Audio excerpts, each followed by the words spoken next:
one name sits at the pinnacle of American mafia history, a man who reshaped the very definition of power. He wasn't the loudest, the flashiest, or the most violent, yet for nearly 2 decades, Carlo Gambino was the boss of all bosses, the undisputed ruler of New York's 5 families. His power was so immense and his influence so deep that when he finally passed away, it wasn't in a hail of bullets or on a prison cot.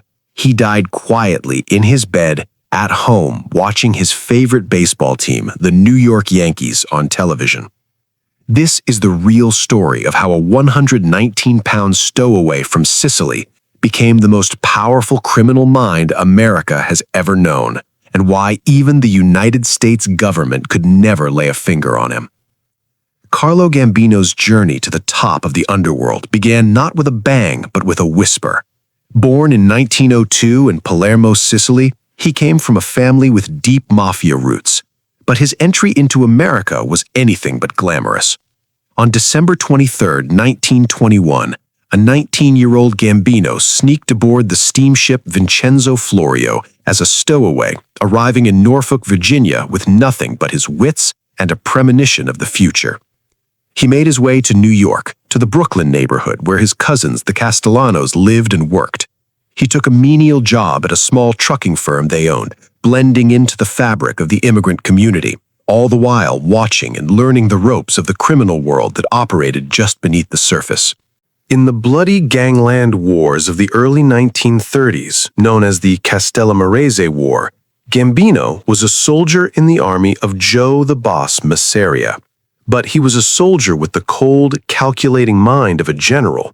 He watched as his peers, like the ambitious Charles Lucky Luciano, orchestrated the death of their own boss to end the conflict.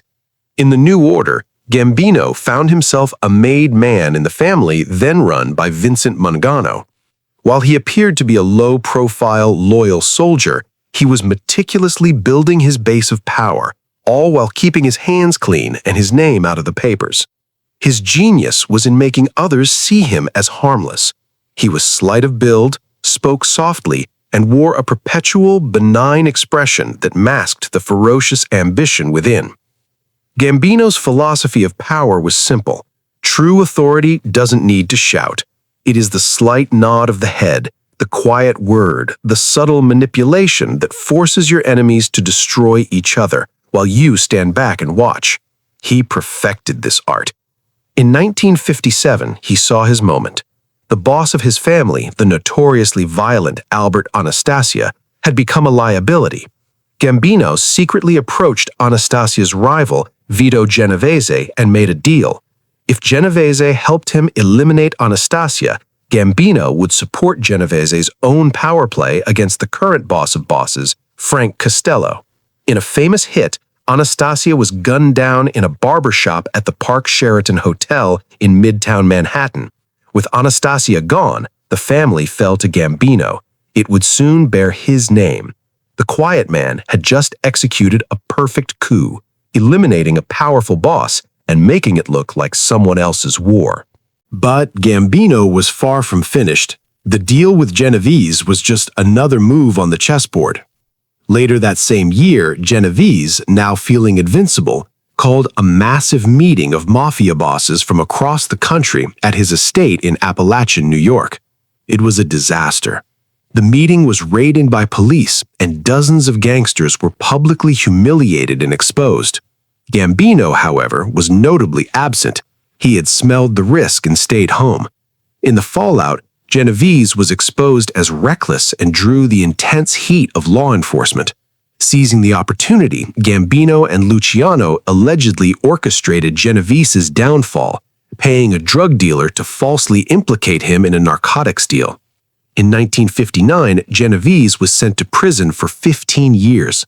By 1960, Carlo Gambino, the man who had never fired a shot in any of these conflicts, was the most powerful crime boss in America, the new chairman of the Mafia's ruling commission.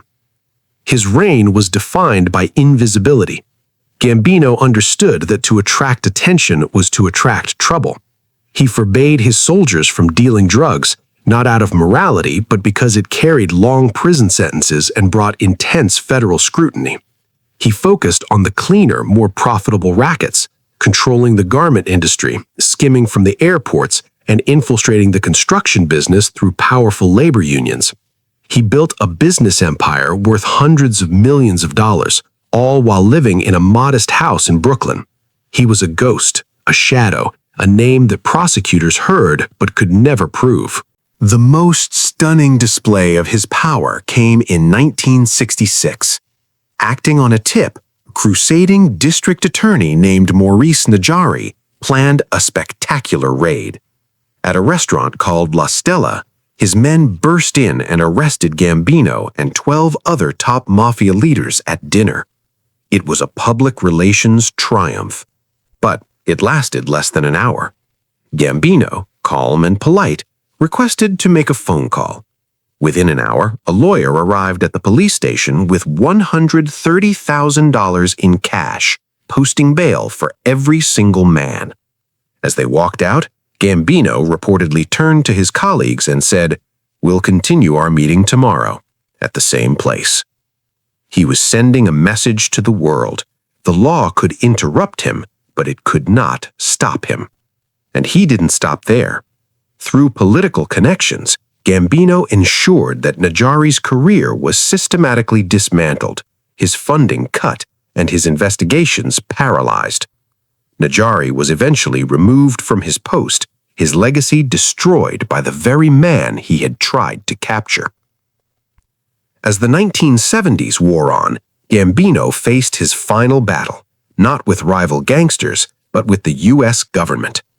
For years, authorities had tried to deport him, citing his illegal entry into the country in 1921. In 1970, the Supreme Court finally ruled against him, upholding the deportation order. But Carlo Gambino would not be moved. He checked himself into a hospital, producing a team of doctors who testified he was too ill with heart disease to be moved. His lawyers argued that deportation would be a death sentence. The government was forced to back down. The boss of all bosses had outsmarted the highest court in the land from a hospital bed. On the night of October 15, 1976, at the age of 74, Carlo Gambino was watching a Yankees game at his Long Island home. He suffered a fatal heart attack. The man who had ordered the deaths of countless others, who had built an empire on blood and fear, had died peacefully, never having spent a significant day in prison beyond his 22-month stint for tax evasion in 1937. His funeral was a spectacle. More than 100 television stations from around the world covered the procession. A fleet of limousines and black sedans snaked through the streets of Queens, carrying the nation's entire mafia elite to pay their respects. Inside the church, the eulogies spoke not of crime, but of charity and family. In death as in life, Carlo Gambino controlled the narrative. He proved that the ultimate power lies not in the gun you hold, but in the story you leave behind.